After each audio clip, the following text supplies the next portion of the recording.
नमो नमः. Welcome to our YouTube channel G for Gave, Guruvayur astrologer and Vedic educator.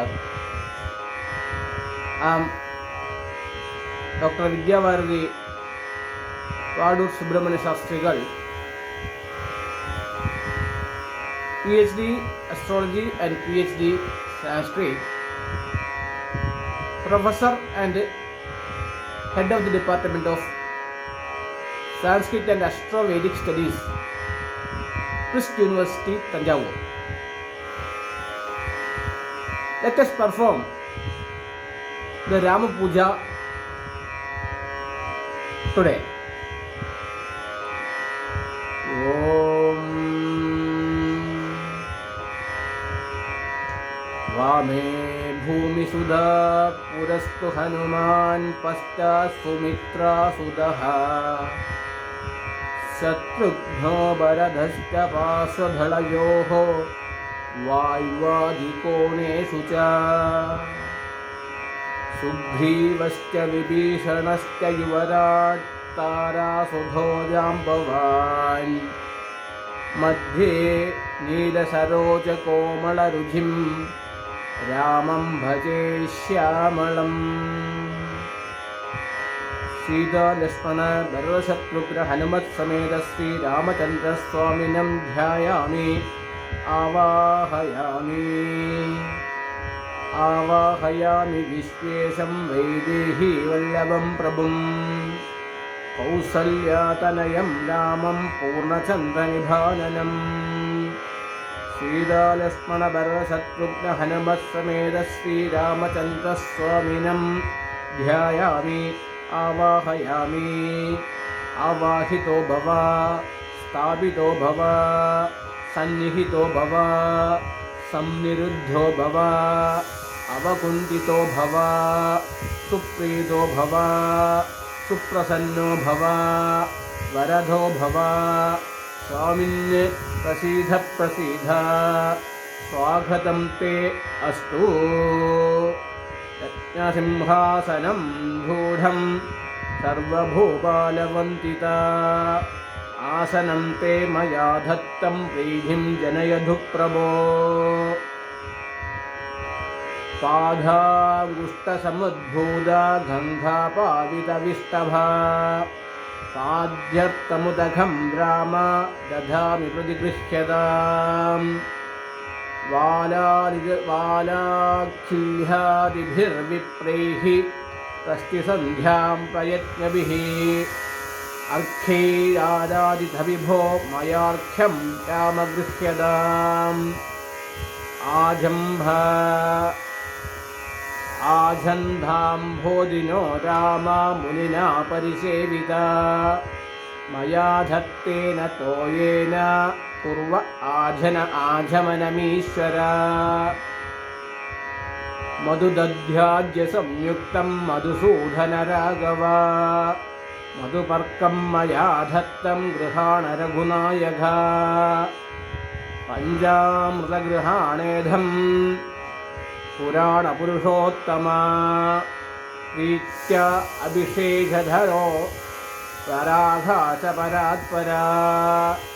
नदीनदसमुद्राभित्तोयैर्मन्धाभिसंस्कृतैः पट्टाभिषिक्तराजेन्द्र स्नाहि शुद्धजलेनः. हित्वा पीताम्बरं श्रीरकृष्णाजिनधराच्युता परिदस्त्वाध्यमे वस्त्रं स्वर्णसूत्रविनिर्मितम्.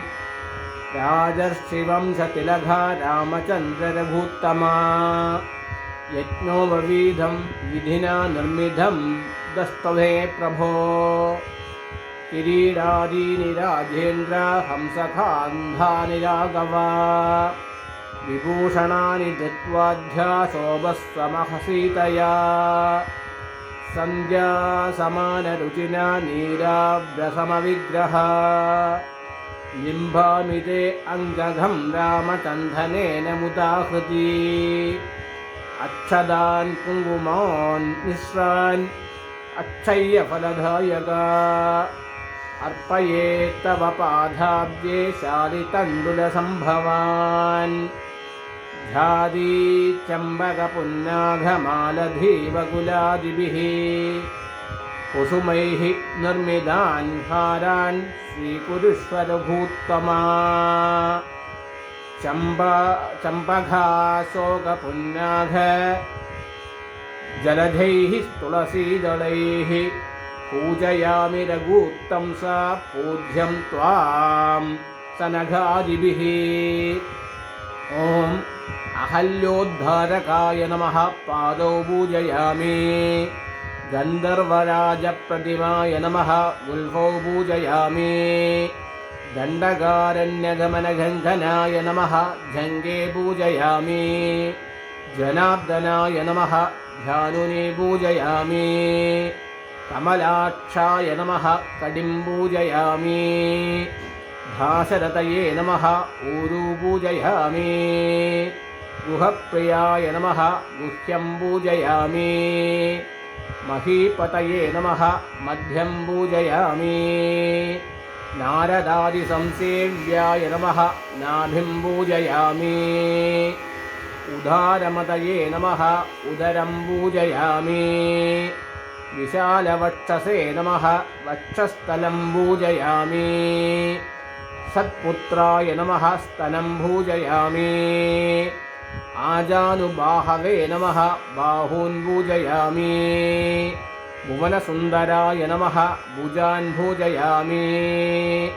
ॐ कोदण्डहस्ताय नमः हस्तान् पूजयामि। कम्बुकण्डाय नमः कण्ठं पूजयामि। मगरक्षकाय नमः मुखं पूजयामि। चित्पुराय नमः शिवुगं पूजयामि। आदिपुरुषाय नमः अधरं पूजयामि। रघूत्तंसाय नमः ओष्ट्रं पूजयामि।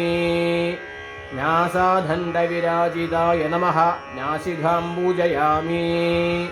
पुण्डरीकाक्षाय नमः अक्षीनि पूजयामि। ॐ स्तुतिस्तुताय नमः श्रोत्रे पूजयामि। ॐ करुणार्णवाय नमः कपोलौ पूजयामि। ॐ पितृभक्ताय नमः पालं पूजयामि। ॐ श्रीपदे नमः शिरः पूजयामि। ॐ सर्वेश्वराय नमः सर्वाण्यङ्गानि पूजयामि। तदनन्तरं यथाशक्ति राम अष्टोत्तर तथा राम सहस्रनाम can be chanted and pushpa can be offered. After that, vanaspatirasodbhutam sugandham sumanoharam ramachandrakabharase dhuvoyam pradigrishyadam dhubamaghrabayami सूर्यवंशसुधीभस्त्वं साध्यवर्ति समन्विधं गृहाणमङ्गलं दीपं दीनबन्धोधयानि ते आचमनीयं समर्पयामि नानाविध भक्ष्योपहारान् समर्पयामि नैवेद्यं षड्रसोपेदं कृतधूपसमन्विधं फलभक्ष्यसमायुक्तं गृह्यधां लघुपुङ्गवा अमृतादिधानमसि आचमनीयं समर्पयामि ताम्बूलं च सकर्पूरं पूगीफलसमन्विधं नागवल्लीदलैर्युक्तं गृह्यधां रघुनायका कर्पूरताम्बूलं निवेदयामि विभीषणाय भक्ताय लङ्काराध्यप्रदाय च नीराजनं गृहाणेधं मया भक्त्या समर्पितं नीराजनं समर्पयामि कल्पवृक्षसमुद्बोधैः पुरुहूतादिभिः समैः मन्त्रपुष्पं दधामध्य पूजिताय शरद्विषे मन्त्रपुष्पं समर्पयामि मन्दाकिनीसमुद्भूता काञ्चनाब्जसजा विभो सम्मानिताय शक्रेण स्वर्णपुष्पं ददामि ते स्वर्णपुष्पं समर्पयामि यानि कानि च पापानि जन्मान्तरकृतानि च तानि तानि विनश्यन्ति प्रदक्षिणपते पते प्रकृष्टपापनाशाय प्रकृष्टफलसिद्धये प्रदक्षिणं करोमि त्वां प्रसीद रघुनायक ध्याये सदा परिमग्नमरिष्टदयहं तीर्थास्पदं शिवविरिञ्चिनुधं शरण्यं भूदार्तिहं प्रणतपाल भवाब्धिपोधं वन्दे महापुरुषते चरणारविन्दम् त्यक्त्वा सुदुश्चतुरेप्सितराज्यलक्ष्मीं धर्मिष्ठ आर्यवचसा यदघादगाढ्यां मायामृगं दयितदेप्सितमध्वदावाध वन्दे महापुरुषते चरणारविन्दम् साङ्गोभाङ्गाय साराय जगतां सनकादिभिः वन्दिताय वरेण्याय राघवाय नमो नमः त्वमक्षरोऽसि भगवान् व्यक्ताव्यक्तस्वरूपहृदे यदा त्वं रावणं हत्वा यज्ञविघ्नकरं फलं लोकान् रक्षितवान् रामा तया मान्मानसाश्रयम् रजस्तमश्च निर्हृत्य तत्पूजालस्य कारघम् सत्त्वमुद्रेकय विभो त्वत्पूजाराधसिद्धये विभूतिं वर्धय गृहे पुत्रपौत्रादिवृद्धिकृते कल्याणं कुरु मे नित्यं कैवल्यं दिशतां ततः विदितो वाभि या पूजा क्रियते मया त्वां सन्तुष्टहृदयो यदावद्विहितामिव स्वीकृत्य परमेशानामारामे सहसीदया लक्ष्मणाधिभिरूप्यत्र प्रसादं कुरु मे सदा मनसा वचसा कायेनागसां सदमन्वहम् धिया धिया जडमघे समस्सहजोत्तमा श्रीधा लक्ष्मण भरतशत्रुघ्न हनुमः समेत श्रीरामचन्द्रस्वामिने नमः नानाविध प्रार्थना समिध अनेककोटि प्रार्थना प्रदक्षिण नमस्कारान् समर्पयामि। ॐ यस्य स्मृत्या जना मोक्ष्य तपः पूजा क्रियादिषु न्यूनं सम्पूर्णधां यादि सद्यो वन्दे तमच्युतम् मन्त्रहीनं क्रियाहीनं भक्तिहीनं जनार्दन यत्कृतं मया देव परिपूर्णं ततस्तु ते कायच्चित्तानशेषाणि जपधर्मात्मकानि वै तानि शेषामशेषाणां श्रीकृष्ण अनुस्मरणं बलम् कायेन वाचा मनसेन्द्रियैर्वा बुद्ध्यात्मना वा प्रकृतेस्वभावात् करोमि यद्यत् सकलं परस्मै नारायणायेति समर्पयामि। यदक्षरमदभ्यष्टं मात्राहीनं तु यद्भवेत् तत्सर्वं क्षम्यतां देवनारायण नमोऽस्तु ते।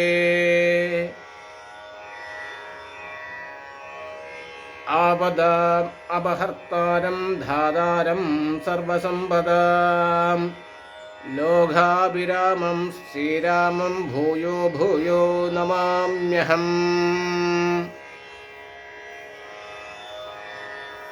सीधा लक्ष्मण भरतशत्रुघ्न हनुमत्समेत श्रीरामचन्द्रस्वामिने नमः। समस्तोपचारान् समर्पयामि।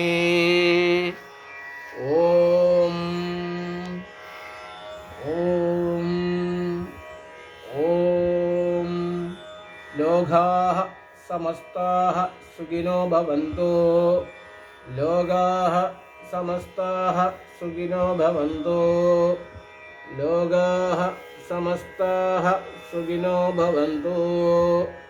लोकाः समस्ताः सुखिनो भवन्तु।